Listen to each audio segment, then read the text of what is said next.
Welcome sa bago nating episode. Panibagong araw at panibagong vlog na naman po tayo. Ngayon mga kasupir ay hanap buhay muna tayo.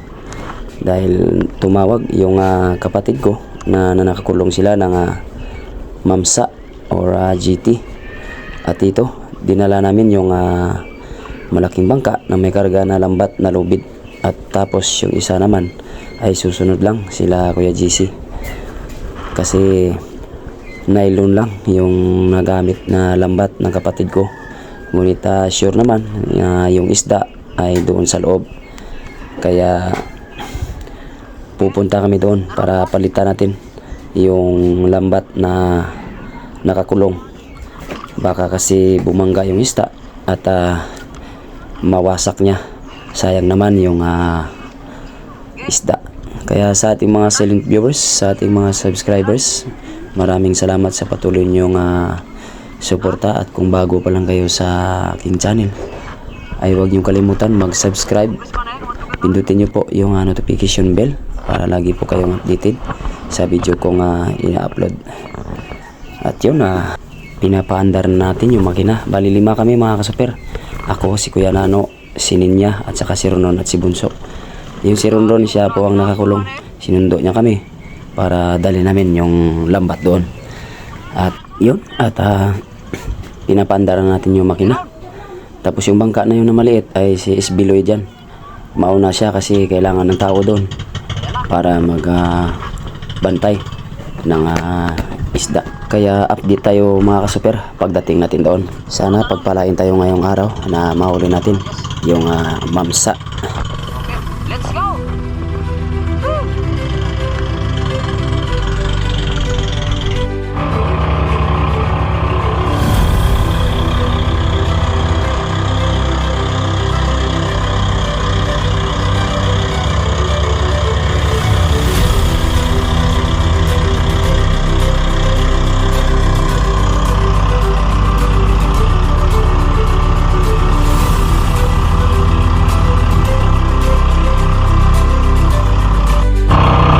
Grabe mga kasupir, oh. Nauna na kami, malapit na kami, sumunod na sila. Ayun na, parang speedboat. Grabe yung bilis. Woo! Astig.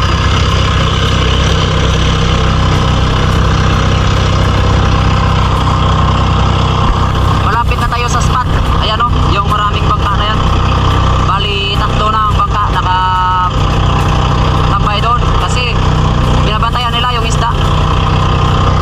At dapat maarihan natin kaagad ng lubid yung lambat na green. Ito, yan o. Yan. Kasi malalaki yung isda, kaya dapat palitan yung nylon ng lubid para sigurado. At buti na lang hindi ito malabo yung tubig, nandoon pa. Siguro mga 1 oras, kalahating oras pa yan bago dumating yung tubig na galing sa ilog or sa suba, dito tawagin sa amin. At ito yung spot natin dito. Ito yung palagi nating inaryahan ng mga MAMSA or GT, yung giant trevally na mga isda. Dito lang ito sa tapat ng Sambiray, pagitan ng Sambiray at saka Argao. Yan, oh.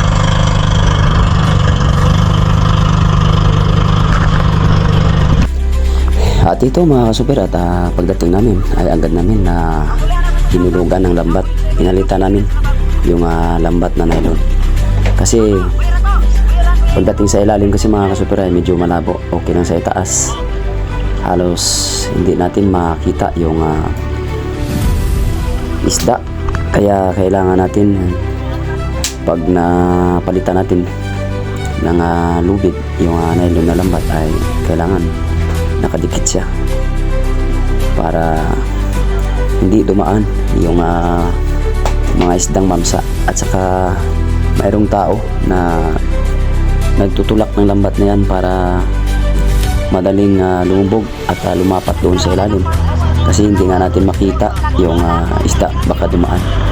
Kasi yung spot na ito mga kasupir ay Nasa 15 meters ito. 15 o to 16 meters. So dito sa may bandang laot, pero doon banda sa may tabi medyo mababaw lang. Nasa 10 meters, 9 meters lang siya. Kaya uunahin natin dito sa laot, tapos hihilahin na namin itong lambat papunta sa tabi, kasi hindi naman natin pwedeng maiangat dahil malabo yung tubig. Baka hindi natin mamamalayan na nakadaan na pala yung isda sa ilalim at makalabas. Kaya kahit matagalan tayo ng konti sa paghihila, at least sigurado itong idea natin para mahuli natin yung isda. Sayang naman mga kasuper, katapos natin na ihulog yung lambat na ito mga kasuper, ay hilahin natin na ito hanggang sa lumiit siya at lalagyan na natin ng bunuan. Guys, ang layo nila guys. Hindi natin makita. Wala yung may-ari ng ng camera guys. Nandoon oh.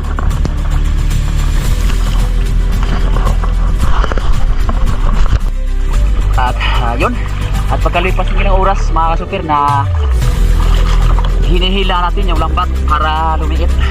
At yun, at ngayon ayan na, medyo konti na lang yung kuha natin. Kaya hinulugan namin ang lambat na yun yung gamitin natin na pang huli natin ng isdang mamsa. Ito, ayan o. Ito yung lambat. Yan. Malaki yung hilo nito mga kasuper. Malaki yung pang malakihan. Kaya titignan natin yung isda dito sa loob kung gaano karami. Kasi estimate natin mga 1 tonelada at kalahati.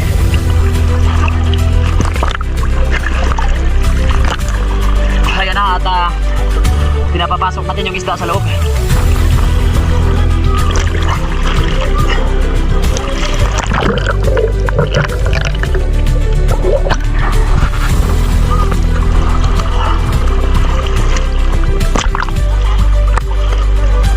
Sana mahuli natin. Sige, bate! Ha? Lang 1.5 surat? 1.5 kilos? At yun, at nang sumisid na ako mga kasuper, ay tinignan ko yung mga isda. Dalawang klase yung isda natin na nakulong, isang mamsa at saka tanduingan, yung tribali at saka rainbow runner. Yan o, ito pala yung mga GT, yung sinasabi nilang GT at saka yung rainbow runner. Napakarami nito mga kasuper. Estimate ko nito nasa 1.5 tons at yun. At nagsilpi-silpi nga tayo sa loob ng lambat kasama yung isda na mamsa at saka tanduingan. Grabe, ang dami talaga mga kasuper. Ayan o, halos lumalapit sila sa akin. Dahil malabo yung tubig ay hindi natin halos maklaro. Pati yung iba hindi natin maabot ng kamera. Bukod sa malawak yung isda ay malabo yung tubig, kaya hindi natin lahat makikita. Malalaki na ito mga kasuper, nasa 3 to 4 kilos yung isa nito. Tapos yung mga rainbow runner ay mga 2 kilos to 3 kilos. Grabe mga kasuper, halos nalibang na ako dito. Halos hindi na ako alis sa area na ito sa pag tingin-tingin ng mga isda na ito, dahil napakarami po at kawili-wili silang tingnan. Yan o, nangingitim talaga yung isda kung tingnan. Kahit na malabo yung tubig, makikita mo pa rin kahit nakadistansya ka ng kaunti sa kanila. Dahil hindi naman ito kasi malawak yung area ng paikot ng lambat gawa ng hinila namin. Kaya after nito mga kasuper, at yun mga kasuper, at nag-usap-usap na kami.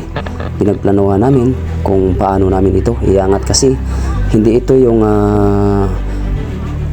style ng bunuan na ginagamit namin noon, ay nasa Kaluya kasi yung bunuan na yun, kaya ito yung pinagtiisan namin. At dahil sa mababa lang itong lambat mga kasupir, ay hindi namin ito na ubos yung isda. Marami ang dumaan, gawa ng kulang yung space kasi mababa yung lambat. At bukod sa mababa sa isang lambat kasi ay madilim yung ilalim nito, kaya hindi namin namamalayan na bumabangga na pala yung ibang isda dun sa ilalim sa may kabilang lambat at dumadaan yung ibang isda. Sayang mga kasupir, kasi yung estimate natin dito ay nasa 1.5, ay nagiging 1 tonelada lang ito. At yun, sumisid na kami lahat at kinukuha namin mga kasupir yung sabit. Ngunit dahil malabo yung tubig at hindi namin halos makita yung kasama namin na kung mayroong sabit yung ibang lambat, ay mayroong dumadaan gaya nito mga kasupir sa akin. Ayan o, sumabit yung lambat sa isang lambat, kaya dahil nagkanya-kanya na yung isda, ayun, lumabas. Buti na lang ay malapit na kami sa itaas. At ito, kapag nakataas na itong lambat mga kasupir, yung ginagamit natin na bunuan, ay hindi na ito makakawala, maliban lang kung mayroong mga butas o kaya mabutas nila. Pero alanganin sila dito mga kasupir dahil malaki yung hilo nito. Yung lambat na ito ay nasa size yung mata niya, tapos yung hilo niya ay sa 32 mm yung hilo niya, kasi pamo ito mga kasupir. At yun pumasok tayo sa loob at saka magsilpi dahil sa sobra nating saya na may nakawala ding mga isda, pero marami pa rin ang nahuli natin. Siguro kung mga bunuan ito mga kasupir na ginagamit namin dati, ubos to lahat, kasi itong bunuan natin na ginamit ngayon ay medyo mababa lang, kaya marami din ang nakawala. Sayang, pero ayos lang mga kasupir, mayroon naman natira. So unti-unti namin itong hilahin papunta sa may bangka. Pagkatapos ay isa-isahin namin ito na damputin at ilagay sa bangka, kasi matibay itong klase ng mga isda mga kasupir, yung GT na ito at saka yung Rainbow Runner. Hindi ito basta-basta, at saka malalakas ito. Kapag hinawakan natin ito sa buntot ay talagang pag umalag yan ay mabibitawan mo talaga. Kaya yung gagawin natin ay hihilahin natin ito. Pagkatapos pabayaan natin ng mga ilang minuto para humina yung lakas nila, para madali natin madampot.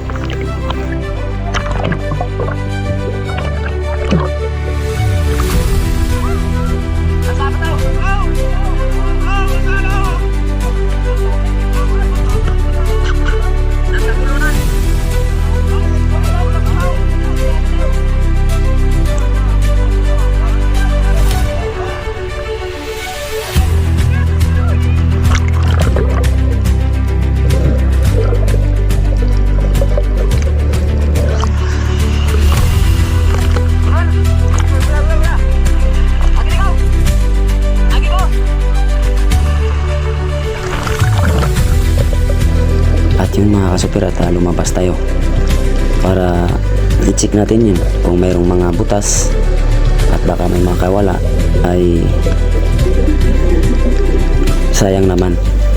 Tapos yung mga butas na yun, kung sakali ay tinatahi namin, kasi matagal po ito mamatay yung isda na ito.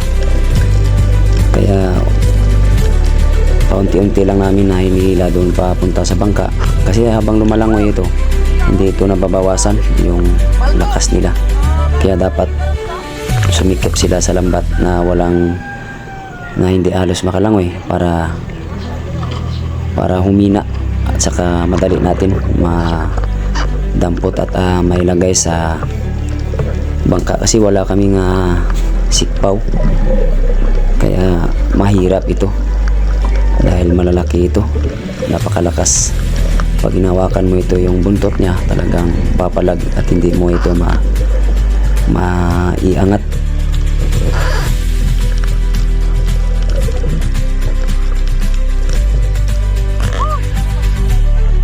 Grabe. Sobrang katata.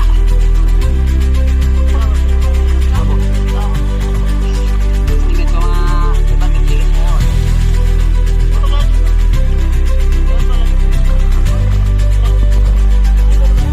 Okay, takot sa nakuha na nagsilo na kumapit na sa loob. Dapat may karanay man natin ano ba? Ginistan na ba? Sirpon ka.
At yun mga kasuper, at umakyat na nga tayo para tutulong tayo sa dampot ng isda para mailagay na natin sa bangka, kasi matagal namin na pinalapit yung lambat dito sa bangka, gawa ng dumadaan kasi sa itaas yung isda kapag pinilit natin na hilahin, tapos merong lulubog na pataw, kahit na isang dangkal ay dumadaan sila, kaya dinahandaan namin. At yung technique naman ng kasama ko ay nilalagyan nila ng damit yung kamay nila para magdampot ng isda.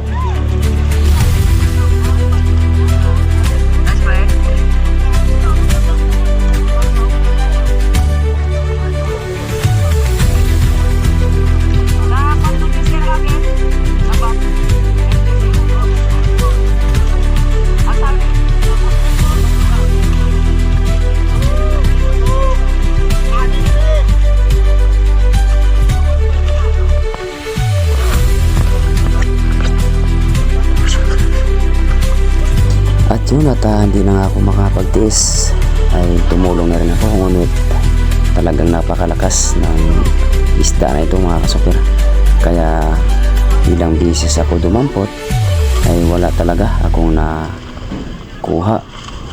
Yan, masakit talaga yung kamay ko, kaya humanap ako ng paraan kung paano ako makadampot para mailagay na sa bangka yung isda.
bumaba ako muli mga kasuper para check natin kung marami pa yung natira dito doon sa ilalim. Kasi yung nailagay na namin sa bangka ay nasa 700 plus na yung estimated natin. At bumalik ko dito para tingnan at siyempre selfie tayo dahil mayroon pang natira. Kaya ang problema nga lang ay sinipa ako ng kasama ko, kaya umalis na lang ako at umakyat muli sa bangka para tumulong.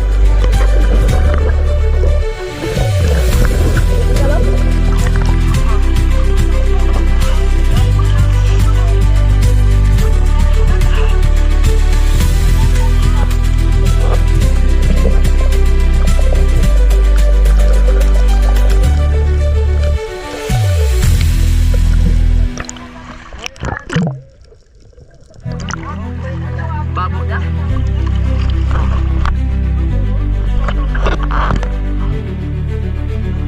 At ito umakyat nga tayo, pero imbis na tumulong ay tumingin lang tayo at nag-video. At yun, si tatay na naman ang dumampot dahil malapit lang yung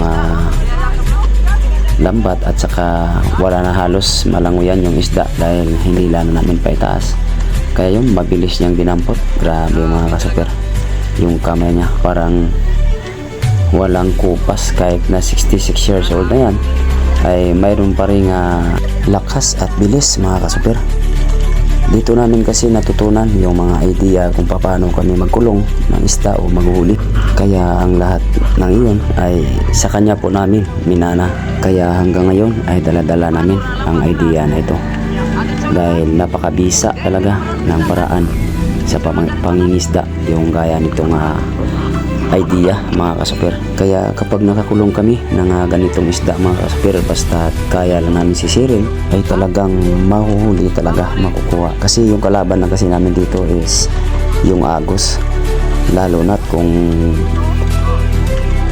yung lugar ay walang bato. Kapag malakas yung agos, kasi yung lambat ay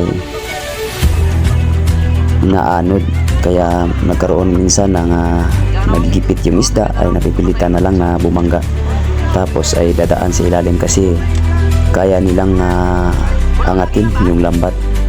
Pero kapag mahina yung agos at saka kaya lang namin sisirin, ay sure na po yan na talagang makukuha natin yung isda. Kasi yan lang talaga kadalasan yung nangyayari na nakawala yung isda dahil malakas yung agos. Kapag kabatuhan naman ay kapag sumabit yung lambat ay nadadapa yung lambat, kaya dumadaan sa itaas. Yun po yung problema kasi kapag malakas yung agos, kaya hindi natin sure na mahuhuli yung isda. Pero gaya nito ay nasa first quarter ito kung mag-aaya ay, kaya tahimik yung dagat. Lumalakas din ang agos na kaunti pero matagal, hindi gaya ng mga new moon at saka full moon ay kapag bumalit na yung agos, konting tahimik lang ay lalakas ulit.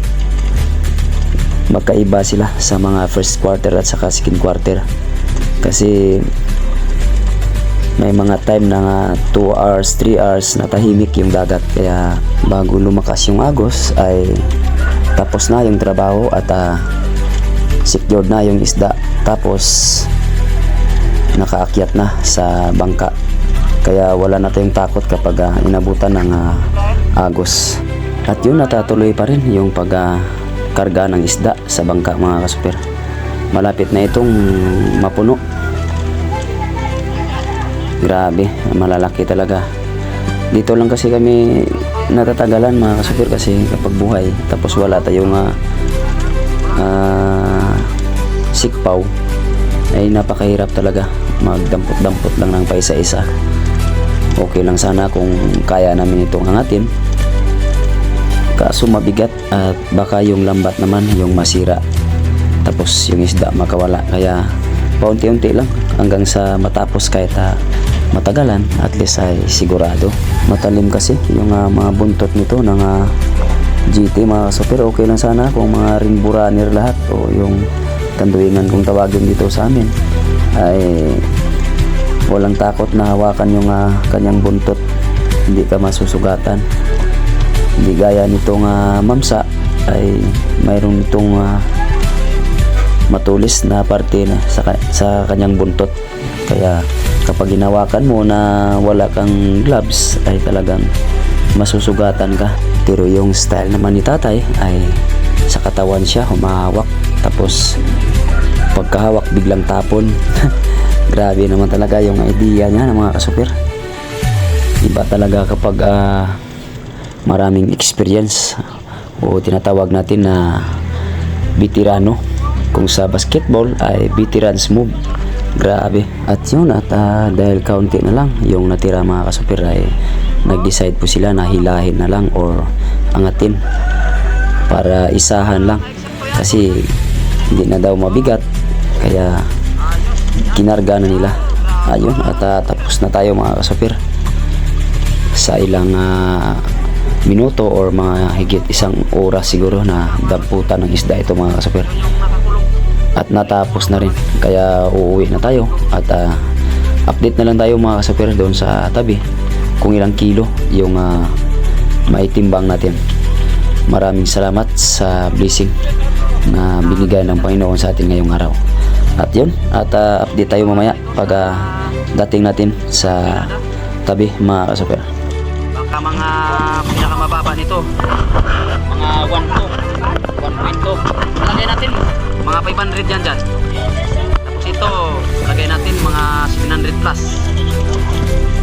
So sigurado na ito, hindi na bababa ito sa mga 1.2 tons. Ayan, at update lang tayo mamaya kung ilang kilo yung isda, kasi palubat na tayo. At uuwi na kami para timbangin natin yung isda.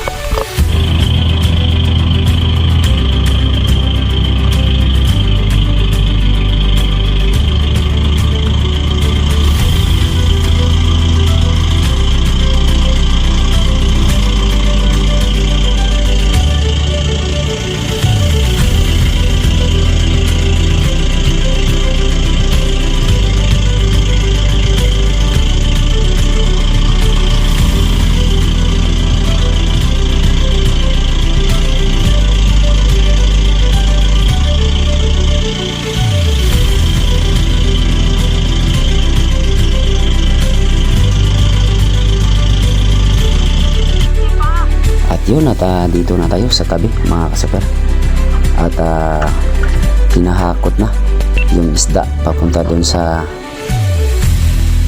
tabi para itimbangin mga kasupir. Hinihintay pa natin yung mga nangunguha ng isda. Ipaplastar lang muna natin yung isda doon sa mga styro para mamaya pagdating ng mga komprador ay magkatimbang tayo mga kasupir. Si Bongbong tol, Ron, si ano, pabor, ba? Sige ko. Si Patrick. Mabol mo. Mabol ako Patrick. Bol out. Eh?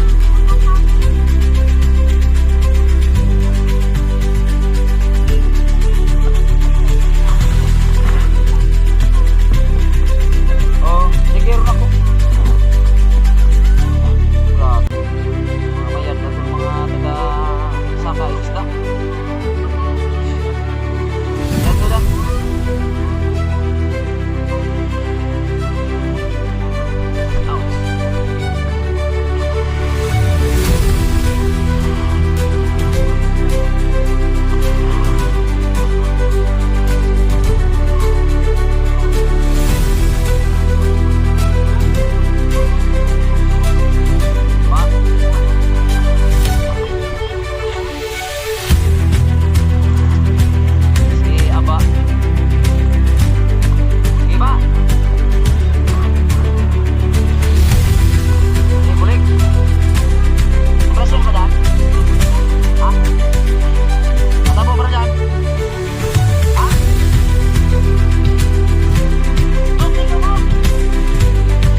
yun mga kasaper, at magsimula na nga tayong magtimbang. Isang komprador pa lang ang dumating mga kasaper. Yung kilo nito mga kasaper dito sa amin sa puno ay nasa 250 per kilo.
Yun mga kasuper, at nakatimbang tayo ng 887 kilos. Hindi natin na abot yung estimate natin kanina, gawa ng maraming tumulong kasi, kaya binigyan natin sila para meron din silang pangulam at panggasolina. Sa ating silent viewers at sa ating mga subscribers, maraming salamat sa patuloy niyong panonood at suporta. Ako'y magpapaalam na. Maraming salamat sa inyo. Bye bye.